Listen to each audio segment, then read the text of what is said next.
are very sacred lines. They're dragon lines, and they're fields of information that are now being birthed into plasmic frequencies that are actually going to support the planet. So these are direct memory fields from the higher planes of creation. The dragon mothers. Dragons play a huge part in the formation of worlds and the creation of what's happening here. Hi guys, excited to be here. Welcome to the Metaphysical Hour with my awesome gifted friend, Metaphysical Ash, or Ashlea Piefer.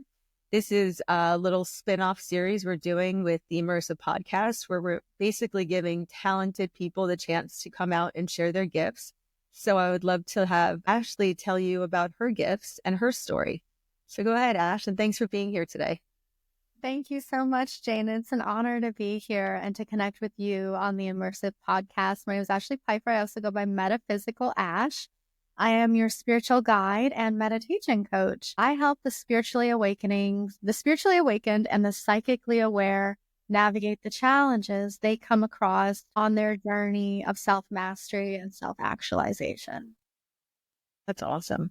Like, is this something that you knew from the time you were a child? Like, what's your, maybe what would be like your moment as a kid that you realized this is?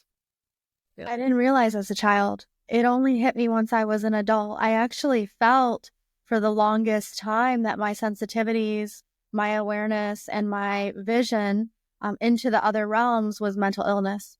So it wasn't until I hit adulthood that I really realized it wasn't a limitation. It wasn't mental illness. I could actually use it as an advantage to help myself and to help other people. So for a long time, I was conflicted and I struggled with what I saw. I did not think it was real. So like, I can relate to the mental health issues because I'm still not sure if I'm actually channeling or getting information or if it's like my, psychosis or something. So I'm like one of those people I have to validate, I have to verify. So if I get a download, I'll sit with it. Then I'll go to like my channeling friend, Abram, or I'll go to somebody else like Gail, the Bushi healer, who I know was always on the same. And then I'll go to Sarah Bresman Cosme because she gets her clients' information. So that's my process. When did you know that, like, I'm not crazy? Like, I know what I saw and I'm going to start believing in myself. Around 28. Well, actually around 26, I started preparing for what would have been my third wave of awakening. And I was hearing things, I was seeing things. At 28, I had a spontaneous Kundalini awakening. I started seeing sacred geometries. That led me to physics, to some of the content by Nassim Haramein and what he does with unified physics and quantum theory. That helped me connect the dots. So at the beginning, I was very much questioning everything that was happening to me. I still do to this day, question it. I've learned how to run it through different channels of my body to really discern what is in alignment and on the frequency vibration that I want to experience and want to create, and what is interference or imposition, because there's absolutely nothing in consciousness that does not exist. It's all there, everything. It's just how we experience and how close is that to its actualization in the world of form, bringing that consciousness into waveform, into matter. How close are we to the actualization of those manifestations, timelines, potentials? It's all there. It's just what has the most momentum to drop into world of form and experience. Yeah, I agree with you completely. Like, what we focus on, we create. And the more even with social media, it's like the more you look at the scary stuff or the fear porn and all of that, the more it seems to show up not only in your algorithm, because they're monitoring our thoughts and they're also monitoring our, preferences and where our eyes are darting to, but just in general, like, it just seems right now the time has sped up and the frequency is like almost, they're all converging, because not only does it seem like everything's already there, where before it didn't. Like, before it felt like things were out of reach, or like, how could that happen? Now it feels like, oh my gosh, that's actually, that could happen. And also feels like simultaneously things are happening. Like, they have always been simultaneous, but at the same time, all of a sudden, like, the dream from your childhood's coming in, and then like a dream from an adulthood's coming in, and then all of a sudden an old friend's coming in. It's like everything is coming together and contracting in this merging of timelines. Do you, with your channelings, get any insights as to like what is happening and what we're going through and how people could deal with that? Yes. And what you just hinted on a popular topic, and that is the third eye awakening. Some of what you experience when your third eye awakens is your multidimensionality, the spiral of time, being present within no time. What I've been told and what I've been able to connect with through my higher, I call them higher angles or streams of consciousness, moving upward into the space and time fields, which have their own intelligence. They have their own systems and ways that they operate to bring and contribute to matter into form. What I've been told is that humanity is at an evolutionary point. So the harmonic of our universe is raising, it's vibrating. And with that, being the micro to the macro, we are shifting. So we are shifting how we create, how we think, how we manifest, how we actualize reality. And I hypothesize that as consciousness evolves and expands, so do our laws of physics. They're going to change. The laws of physics, I believe, to be limited on where consciousness is in its current development and evolution. So here we go. You and I've had private conversations about quantum leaps and what's possible. And every time I talk to you, I feel like I am closer and closer to dropping into that reality, collapsing time and space around me, and really getting on that path of my highest, most heroic probability. And that's one of your magic powers. That's one of your superpowers, Jane. Okay, so I don't know if it's superpower or if it's just some delusional, because when I had seen, years ago, I saw The Secret and I was like, oh my God, if you focus on it and you vision board, and I did that whole thing, but it always worked. So then I was programmed, if you write it down and you focus on it and you have a vision board, it'll start to show up, like law of attraction. It wasn't until my unfortunate dark awakening in 2019 where I was like, wait, there's aliens, there's underground tunnels, that awakening, that's when all of a sudden I felt like my power was gone. And it was like, what happened now? I can't just manifest. And I never realized it was only because the first part of my awakening was out of pure bliss and joy, and Abraham Esther Hicks and Wayne Dyer and Eckhart Tolle and all the good stuff. And just all being in bliss, no labels, and we're all one. And then when I had that second awakening, it was cosmic disclosure and cover-ups and all the conspiracies and all those things that we can't even talk about. And I was like, this is life. This is way worse than I had imagined. So when I thought the thoughts of fear and anxiety, and I can't believe this is life now, I couldn't manifest because my frequency was so low that I would only pull more of that fear towards me. So I started having panic attacks when there would be solar flares. What you're saying and what we're saying is that you can quantum jump, and we do many times a day, because when you get up in the morning, you're cranky and you're on one timeline, it's oh, I got to do this. Then you have a cup of coffee and it's oh, I got to call so-and-so. I got to do this because you get the low caffeine high. That's another timeline. Then it's you're having a great day playing with your kids, and then all of a sudden you think of work, and that puts you, and then, so it's we're constantly jumping frequencies, which is jumping timelines, because when you're in a high timeline, you look back on your childhood and you look back with admiration and gratitude. When you're in a low timeline in your current reality, you look back and go, nobody ever cared. I was alone, and you go into that lower. So there is no past, present, and future. There's just frequency. And so if you want to get to that next level, what we're saying, we talk and we get motivated, all we have to do, especially now, is come together, especially as women coming together, because women is I watched this thing with Jason Shurka on Unified TV, and it said one woman is equivalent to the power of 10 men. And I was like, really? So even if it was just, wherever that stat came from, if we use it as a way to empower ourselves, then we feel empowered and we can decide, especially now when we're supposed to have heaven on earth, what is our highest timeline? And if we don't know, well, then we can ask our higher selves to direct us, give us a sign, because we're done of the point of just allowing and life happening to us. We all know too much. Most people are starting to wake up, and to know that you can just shift your frequency and say, you know what, I'm not a loser. I can do this. And then magic happens is all you need, but it happens with support.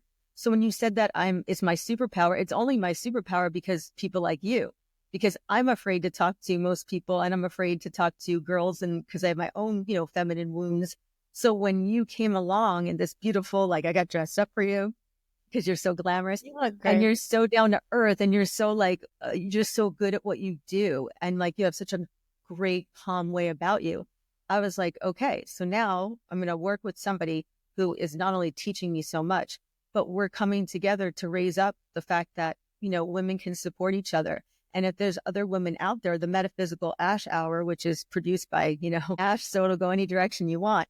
But like, how cool would it be to have on different, you know, empowering females that have messages and just have more and more of us come together and then support each other? Like, you know, that would be a paradigm shift, right? What do you think, Ash? Do you think that women need to kind of come together more? Absolutely. I think, anytime there's more than one, like you and I, now we have created a collective, a higher intelligence field that is navigating the interactions between the two of us. And then we add more, and then we add more, and our collective builds, our energy expands. And as we unify, we create this plasmic field that moves with us. And there's so much power in that. There's so much power in finding your tribe, your resonance, and honoring it. Even when that tribe, that community provides contrast or discord or triggers you in some way, shape, or form. And they will. Take that as an opportunity. Because it's part of the You're growth. right. Yeah. And that's what's so great is like, I love you because you see like the way I do is like, there's going to be people and it's not really the person. It's really whatever we are reflecting out of them, our own insecurities. And like, if you can take responsibility for your own, like, you know what, maybe I need to like step back and, you know, change that behavior or work on that. Then that like rapidly talk about quantum leap, that rapidly quantum leaps you because it's like almost like we're in this game, right? Construct where our team or our council or whoever it is that we talk to or guardian angels, everybody has something different, right? So, and source is almost like giving us like impulses. Okay, you could do this, you can have that. And then our like, you know, mind and the earth mind is like, oh, you can't do that. That's so much work. And we get these impulses and these inspirations and we're constantly like fighting this internal battle. I want to do that, but how do I do that? But here's the thing. The funniest thing is that when you actually speak to somebody else and connect and try to help somebody else, like without an agenda, the universe has this magical way of bringing you exactly what you need next. It's almost like it's saying, hey, I can't tell you what to do, but I can tell you that you're on the right track. And that goes along with like 1111, 333, you know, all of those numbers, 444, because those are my markers so that I know I'm on track. What are your markers? Do you get direct contact? Like, how do you know? Oh, man, I see a lot of numbers, just like you do. Tons of numbers, synchronicities. Now, because I've built my practice and I've built my body and structured my system around me, it's very visceral. So I can feel it very viscerally. And the greatest challenge throughout the past few years was releasing myself from judgment, but accepting my preferences. So I'm releasing myself from judging what others may be doing, experiencing, you know, how they may be creating their lives. And I'm accepting and embracing my preferences, knowing that I'm not necessarily for everyone and everyone's not necessarily for me. As unfortunate as it is, there are layers and levels to the awakening, and we have to honor that. And with that knowing comes great responsibility. This has been a topic of conversation with so many clients because the people I work with, they're on the awakening. They know what they know, and they're watching people navigate and participate in things without knowing or understanding the deeper foundational levels of energy. And in that place, when you are there, it's your job to hold compassion, not to judge, just to observe and understand that everything in creation is playing its part as it's meant to. And as you do that, you free yourself from those exact constructs that we seek to dissolve. So it's a delicate game, the game of energy. It is. It is. And I love the fact that you do acknowledge because it's hard for people to acknowledge this. And I do it all the time. Like I was just having this conversation earlier with someone. I was like, I will apologize if I yell, if I act crazy, if like, you know, just like hormonal, like even when like going through the pregnancy thing and you're crazy, like I would always be like, I'm really sorry. It's not me. Like I'm going to work on this. And there's some people that no matter what they do, they just It's like they don't even want to, they'll never even bend. So I find, myself always being like, I'm sorry, no, I'm sorry, no, and over apologizing. And that's part of like giving your power away, because you're constantly trying to please somebody and trying to like take like, well, no, it's okay. I shouldn't have said that. I triggered you. So there's this like energy that started coming through in January. And I'm sure you felt it, where it was like all the wimpiness in me and all the insecurities were all of a sudden like still there. They're like, it's time. And I was like, it's time for what? Like, what are we here? It's time. And, I don't get like I get knowings. So like, which is really messed up, because no one believes in knowing, because there's like nobody to like say, oh, I'm Archangel Michael, or, this person, or Nostradamus, or whatever it is. It's like, I just know. And then it's like, well, how do you know? And I'm like, I don't know. So I got this knowing that basically like we have to step into our power, and that like the inverted like womb matrix is the same word as womb. And it's in the Bible, even the matrix, it says it so many times. And the power of the womb and the women coming together, because women, are creators. We have portals inside us, and we have that ability to, create that life. And I think a lot of us were shamed and embarrassed about, everything from sexuality to, expressing ourselves, to even the process of giving birth. Like, I know it flipped me out and I hated it. And I like fought every part of it and cried my way through it, because I thought the whole thing was so foreign. And I was like, oh, there's an alien. It's a pet. But that's because, again, I needed that lesson. I was probably a dude in a past life and whatever. But it's like, I know these lessons, and people sometimes will recognize them, but not everybody does. So instead they fight it. And then, like you said, if you judge it, now, not only are you pulling it towards you, but you're going back to that dualistic reality and blaming somebody else or judging them, going, oh, I can't believe you did that. When then the universe has this great way of actually making it come around, where the same thing happens to you one day and you go, I never should have judged that person, because it's all a reflection of lessons. And if the lesson doesn't get learned and like it just keeps showing up, and it'll show up in all different forms. So the best thing, I always think of the analogy is like, by not forgiving somebody and not taking like, oh, I made this lesson or I needed this lesson. It's like when you're mad at somebody, it's like drinking poison and you're hoping they get sick, and you're just drinking that poison and staying mad.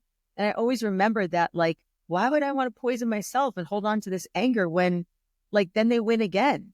So instead it's like, wait a minute, what did I learn? How can I not have this happen again? And then you start getting some, and then you say, like, for me, my thing is like, okay, I get it. I got the lesson. I hope I graduated. So like, let's move on.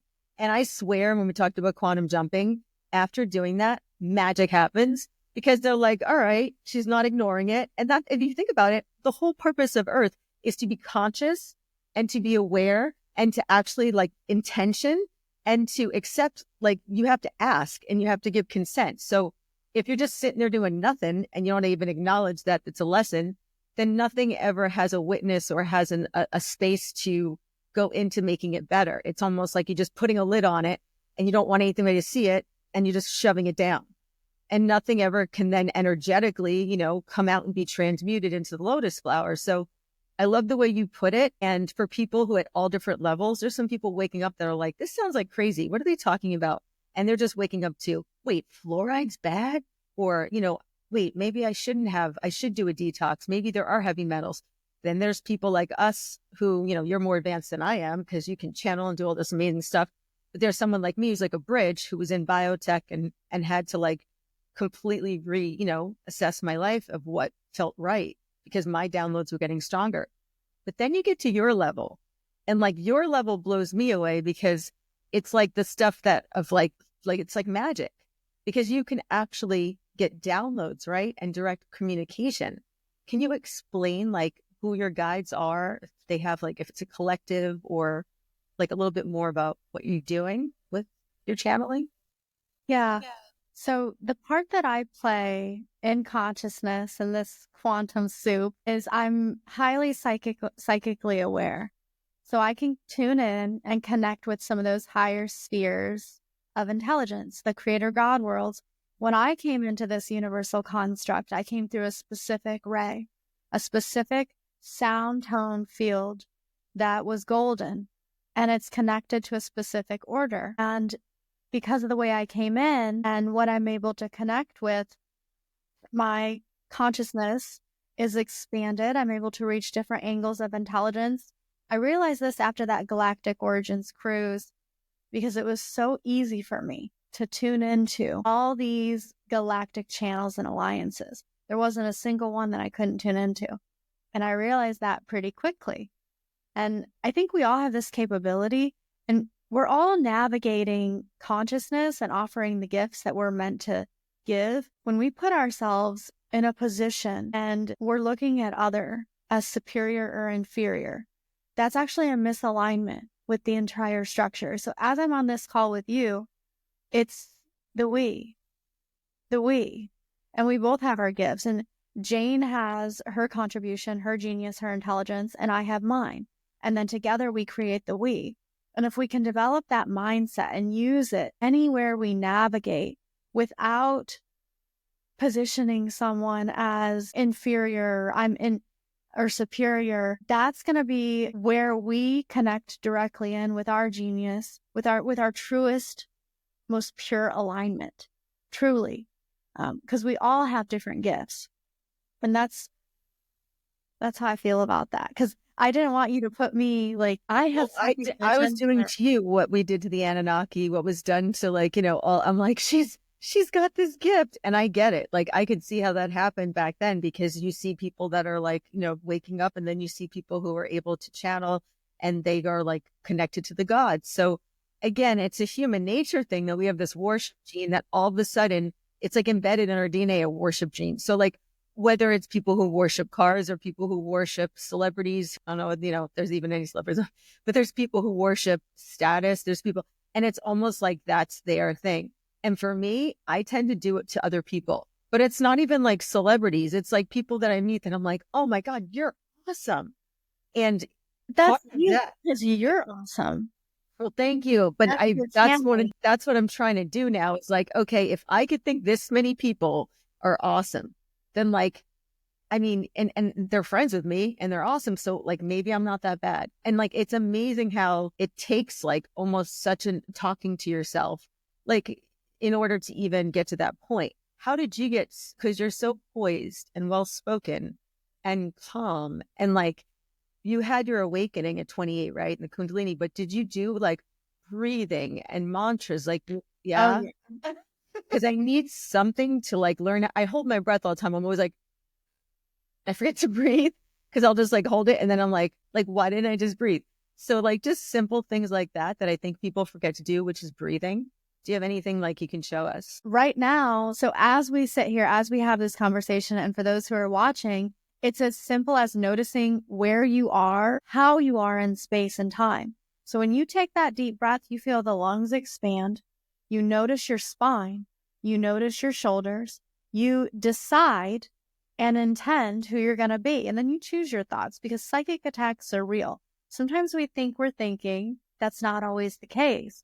You get to claim and command who you are, how you're being. And the way energy works within the quantum is there are all these frequencies. There's all these layers of creation that seek to sustain themselves through us, through the holographic nature of the human body.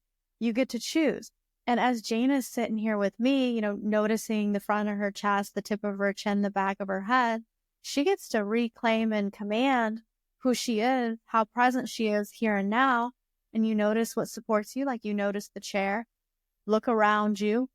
Where are you and where is something else? Like your skin is a significant barrier.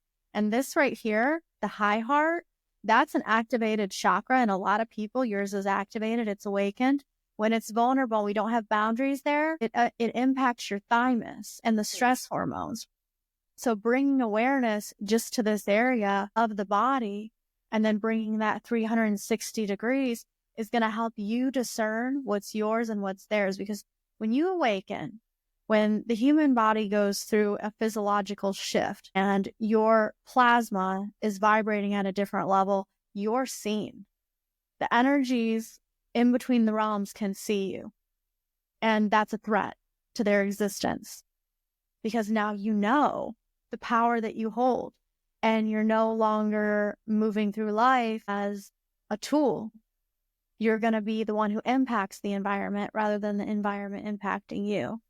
So the self-awareness, like the tools we're going through now, just noticing the body, front, back, side to side, top to bottom.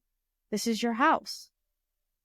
And you start to feel it. You start to notice your skin, how sounds hit you, where they hit you. You come in contact with other people. Where do you feel that in your body? You know what I mean? It's amazing, those things about creating awareness in each part of your body, and it's almost like the grounding thing, because it truly, even if you don't believe in psychic attacks, because everyone has their own frame of reference, like the one thing I know is that if you're not consciously aware in the earth game, you'll be like, just say, a role in somebody else's game. Like if you don't, it's just like when you're a kid and you try to like follow the cool kid at school, and everybody's doing what the cool kid's doing, who's setting all the trends, and like everyone's trying to keep up with them, but nobody, realizes that if they just started doing that too, they would be creating, and then everybody would want to follow that energy. So I kind of look at it like that, where it's like, we are tools, and we're going to be used because they harvest energy. And the whole thing is, once you wake up, to then be able to take that energy, call it in from wherever you want to call it in from all your timelines, and say, I am breathing. I am, this Jane avatar, and I'm present. And like, I've done the mantras in the shower, and they really do help. And I remove all low entities and energies. I'm only in my highest timeline. But I also truly believe that if you constantly state with consent that you do not allow anything except for your connection to source or anything to attach to you, that it truly does help protect you, because everything is mind. So if a fear feeds it and feeds the egregore, makes it bigger, makes the monster bigger, then that's an emotion. And if the emotion of confidence of I'm protected because I'm source and I'm God, and that protects you, it's just like using the force. Well, the force is just a feeling inside you. So it's almost like knowing is the whole battle, because if you know that you're awake and you're aware that you're now you can pull that energy in, and then you can say, and I'm aware that I can create my highest timeline. So I'm only going to allow myself in that frequency and in that vision, and not get scared and have those lower emotions, because I know I'm a divine creator. So it's like a whole way of empowering yourself, but it just takes sometimes a mantra or a breathing technique. And that breathing technique you just did, like, it's so easy, because now anytime I sit up, I'm going to be like, I'm aware of my breathing, I'm aware of my back, and I'm just going to sit up, and it grounds you and pulls you back to your power. And I love that. And again, like, you're so poised that when I speak with you, it actually calms me down. It's almost like you're sending out a frequency of like just chillness or like relaxation. Like it's awesome. The theta frequency. I spent a year of my practice feeling chronically exhausted until I realized I am now operating and tuning into theta, so that I can take that into different places and spaces. I can feel it. I'm not even kidding you. Like, people must feel it. Your clients must be like, oh my gosh. Cause it's almost like this calming, but like it also feeds you. Like, I mean, like, usually when I talk to people, I get drained. Like afterwards, I'd be like, cause I'm an introvert. So it takes my energy, as opposed to people extrovert like Tyler, who's the host too. Like, he gets energized from talking to people. But when I talk to you, I just feel peaceful and calm. So is that something that you actually like do a mantra? Is it just the way you are? Is it something that you like said you did theta, that you have to get yourself into like a certain resonance? Resonance. Yeah, I intentionally shifted myself into this frequency for our conversation. Well, that's awesome. And it is that it's our body can operate as a scalar wave, and we can impact people through the quantum. Like, you and I aren't even in the same state, but you can hear and you can feel the frequency through my sound tone. We're not even here. We're on like a spaceship streaming in, or some other, like, at least that's what I believe. And I know everybody has their own thing, but we're definitely like, nothing is physically real. It's all vibrating. It's atoms and molecules. So like, science proves that everything is not static, and that, first of all, we're a bag of bones made up of 80% water, and like, just nothing about it makes any sense. Or machine, like, we work like a machine, just knows what to do. So I think of ourselves like biological avatars that are like this suit, and the biological ships that are grown in order to peruse Earth and its experience. Like, we're the motherships in a sense, because we're the portal ships that come in that can grow other ships, because through the eyes and the lens of the avatars, ETs and other different entities can actually experience it, even lower entities, which goes back to psychic attacks. Like if the people are at a bar, can you see like the lower energies? Like if people are in those lower dimensional places, like I think of Yeah. bars, supposedly they hang out at bars a lot because people are drinking alcohol. Tell me about it. I can see it. I've experienced it. I've worked with people that have addiction and addiction. Some addictive tendencies actually have intelligent frequencies that will sit on their shoulders, and they'll navigate into their nervous system and into their meridian channels. Popular areas for that are around the low back, sides of the head, and then right between the shoulder blades. That's where they must get the angel and the devil thing on your shoulder. I Probably. bet you where it comes from. Do you want each one? Because it's going to go, oh my gosh. It embeds in the meridians of the body, and then becomes your chakras and everything becomes are part of the nervous system, and then they have Mhm. visceral reactions. This is frequency, and these frequencies are intelligent, but I've seen it all. I've experienced it all. How do you get rid of it? Like, how do you like pull it out? Like, what do you, pull it out? And some people actually are very talented at pulling that stuff out of people. Sometimes it takes a series of sessions and commitment from that individual. You know when you said consent, sometimes what exists within you is a genetic and biological program you incarnated into, what they would call generational curses or epigenetic expression. Science calls it ancestral trauma. You can change that. You can shift that by tuning into your energetics, like the short practice I walked us through. That's how you start. And then you start going into different areas of the body, the heart, the lungs, the liver, the sexual organs. There's information coded in there. There's information. Your body is basically like this entire matrix of its own, holding the frequency keys that contribute to how we create and manifest reality. And before anybody thinks this is crazy or not true, there was actually, this is where I first learned about this. It blew my mind. But there was the thing on Goop with Gwyneth Paltrow where they basically showed somatic energy healing. The guy, Juliana Huff, the dancer from Dancing with the Stars, was on it. And he just would go near her leg and her foot, and she would be like writhing in pain. And then when he finally worked on her foot, she started hysterically crying, and it brought back a memory of like trauma from her childhood. And it was this chronic injury that was embedded. The emotion was so embedded in her ankle and her that she never healed because she never dealt with the emotion.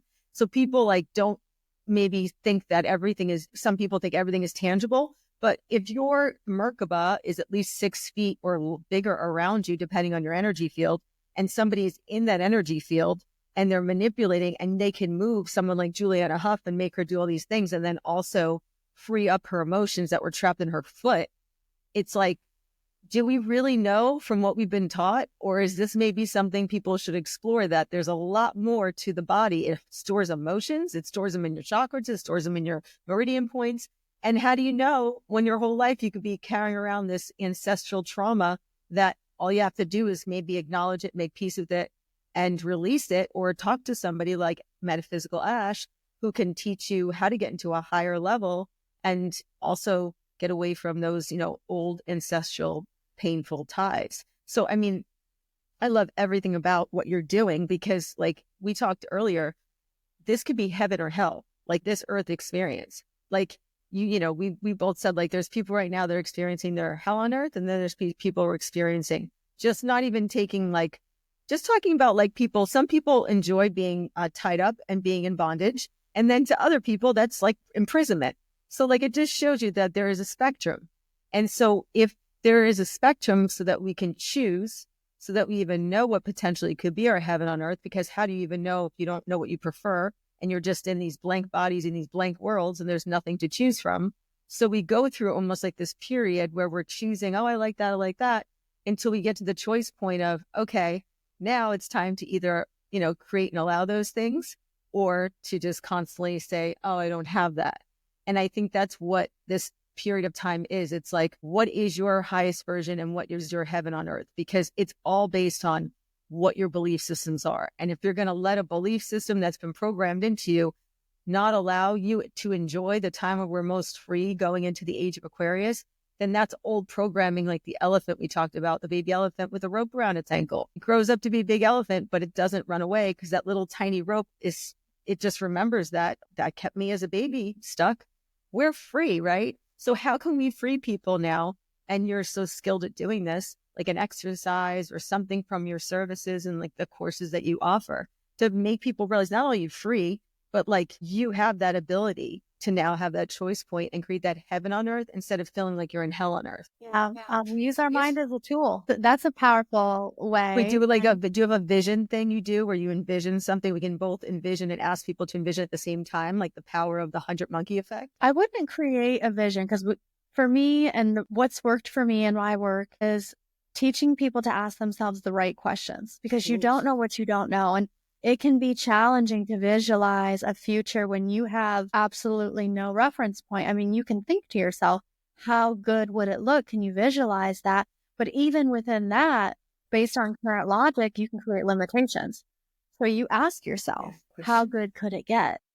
And as you were speaking, it brought me to, some personal experiences I had where I thought one thing was divine. This is divinity.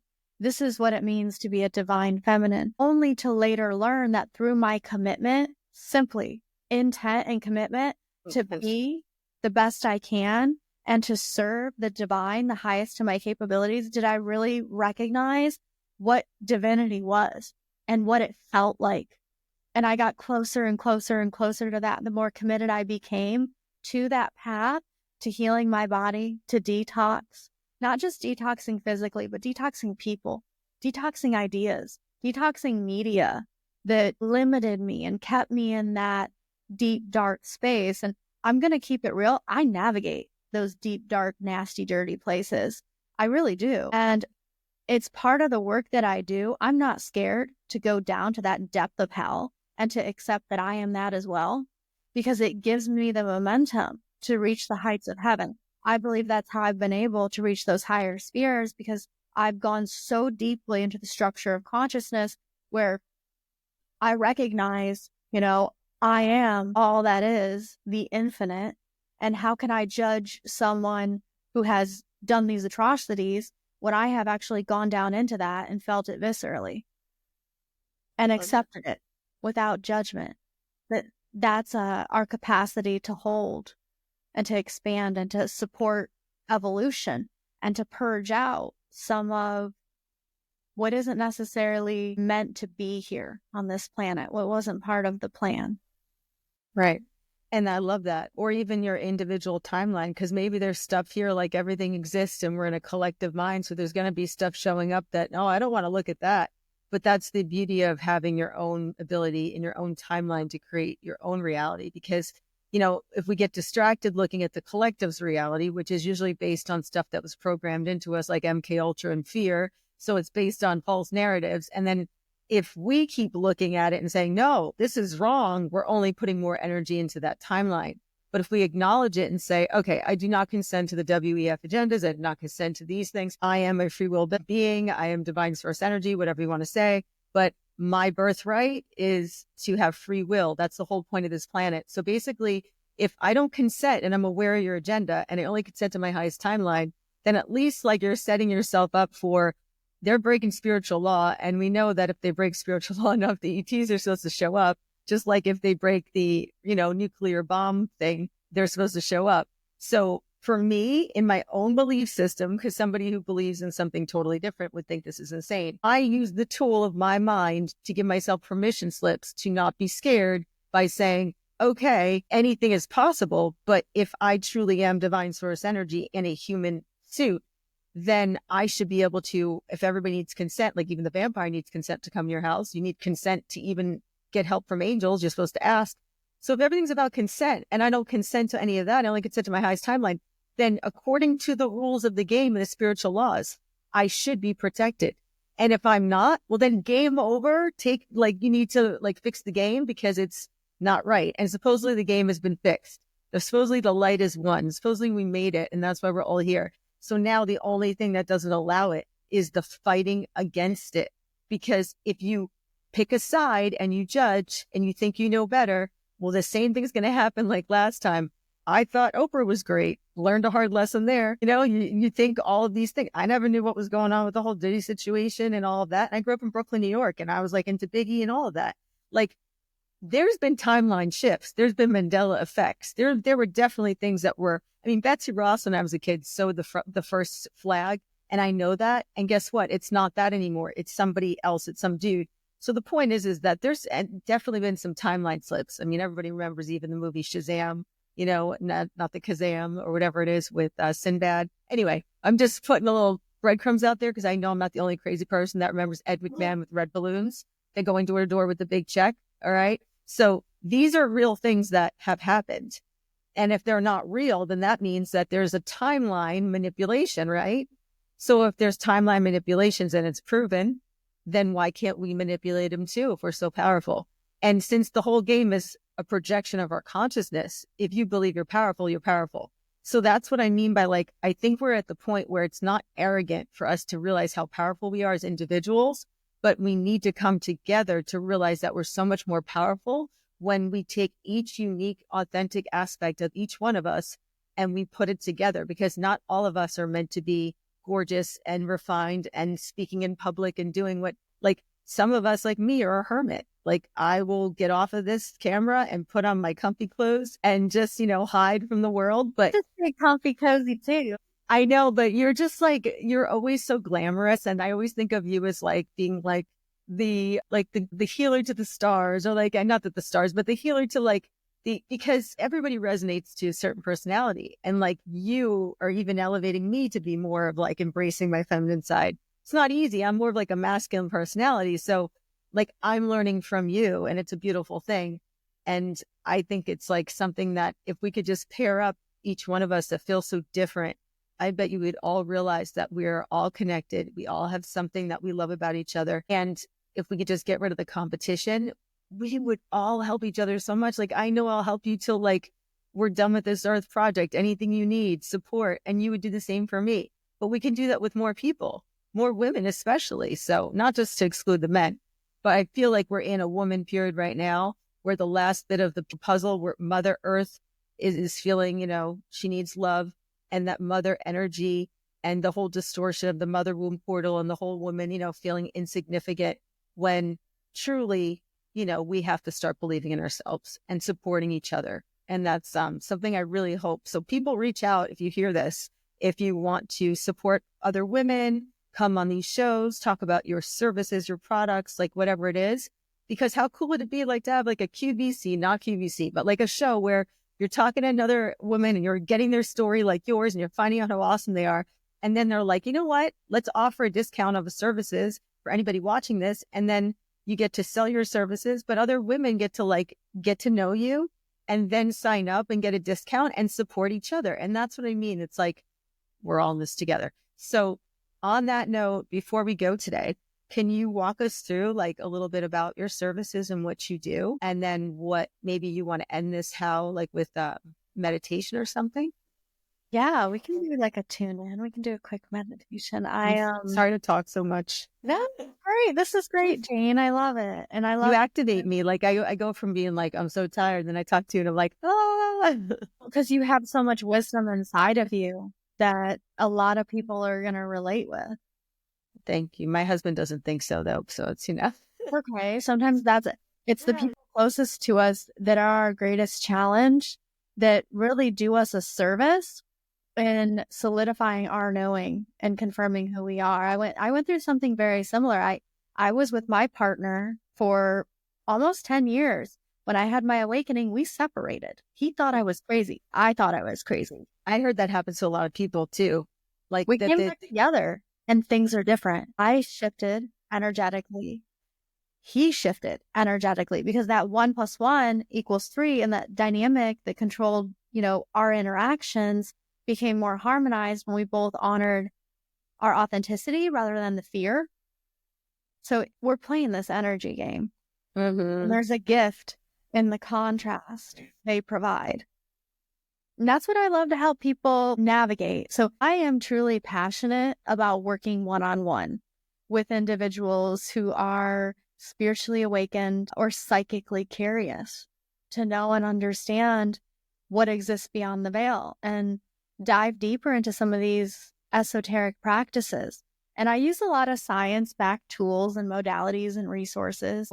I'm connecting the dots between science and spirituality in a practical way that does work for people. And if you want to know more, you can visit my website. It is my first and last name.com. You can also find me on most social platforms as Metaphysical Ash.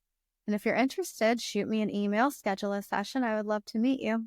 My gosh, honestly, she's amazing. And I'll put all the information in the bottom and so everyone has it. Do you have any events or anything coming up? Are you going to any conferences anytime soon? Because I know there's always stuff popping up. It's kind of, well, I have the Peace Summit, which is going to be at Serpent Mound. That's in March. I'll be attending Is that in Ohio, Serpent Yeah. Mound? Oh, that's so cool. And when is that, March? Spring equinox, March. I want to say. I want to go to that. I wanted to go to that. So did Tyler. We were talking about like filming something there because it's like the huge serpent. Like, yeah. So that would be so fun to do like a whole thing from there and show people because it's so cool. I totally doing that. Okay, go ahead. That would be amazing if you could come to that. Those are very sacred lines. They're dragon lines, and they're fields of information that are now being birthed into plasmic frequencies that are actually going to support the planet. So these are direct memory fields from the higher planes of creation. The dragon mothers. Dragons play a huge part in the formation of worlds and the creation of what's happening here. Yeah, I'll be honest, like I really didn't believe, or at least it didn't resonate, the whole, dragon thing and then all of a sudden 6 months ago, I'm like, Sophia the dragon, Sophia Christos, Sophia dragon energy. And I start like writing that song that I have. One of my songs it's called Dragons of Avalon. And it's like Sophia. And I'm like, where did this come from? So it's like, even though it's almost like we're coming to this thing where we're feeling Atlantis, we're feeling all these lives. We're now going to our dragon and serpentine energy and coming back to like, or, even a reptilian energies, reptilian brain. Like we're merging into so much that it's like, I would feel like I'm turning into an elf with my ears. Like I'm starting to believe in everything, like the elementals, just because it's like how much more synchronicities and how many more crazy magical things can happen before you're like, you know what? Maybe werewolves and, vampires are a thing. Like maybe Twilight was a true movie, like a documentary. Maybe it is. My great grandmother used to tell me stories about the evil spirits. She was Hungarian. She grew up near Transylvania. Oh, wow. She must have. Story stuck with me. Right. And think about it. It's still like mixed into everything with like, what's going on, which we can talk about another time. And we can talk about all like the conspiracies that have become true. But the gargoyles and all that representation always seems to come about in those certain types of areas. So we'll talk about that next time because I think someone just walked in too. It was so great speaking with you. I can't even wait to continue healing with you and learning from you. And hopefully during the metaphysical hour, like you can even, people reach out who want to speak with Ashlea and, be guests on the show. Cause like I want to be, but I'm sure they're going to get sick of hearing, from me. But if we can also get some other empowered women that, want to speak now and feeling that power, the more we speak up, as hard as it is, because I have stage fright, it's not that easy and I ramble, but as hard as it is, I'm pushing myself because something is making me do it. So I'm honoring that by doing this, as silly as I might look, because if I don't, then like I'm dishonoring also Ashlea, who I believe is like the real deal and can do so much good. And I have to push myself to be able to support my sister. And I would do that for anybody out there. It's a co-creation. Yes. We're not in this alone. We all think we're a solo, but we're one big ball of energy, like you said. And if we're all one, then we have to start acting like it, because then we're never going to go home or put together the puzzle if we don't, right? I love you so much. You're such a gift. Like you've just brightened up like so much in my life. It's I'm so glad we met. Thank you so much, Jane. I feel this. All right, hon. So we'll talk soon, and thanks. And we'll put all your website info and have an awesome night and awesome weekend. So thank you. Bye. Thank you guys. It was great seeing you. Talk to you soon. Don't forget, like, hey, hon, just making sure I don't mess this up. You left, but I think it's still recording. Okay. I was going to say, I think I got to work on the tutorial on this thing because I think there has to upload. So I don't know if we're supposed to like still have to leave our things up, but let's see. Some tracks are still uploading, so it says you can. Yeah, it says 99% uploading. Okay, cool. But is it still recording too? Or yeah. Should I leave? Yeah, you leave.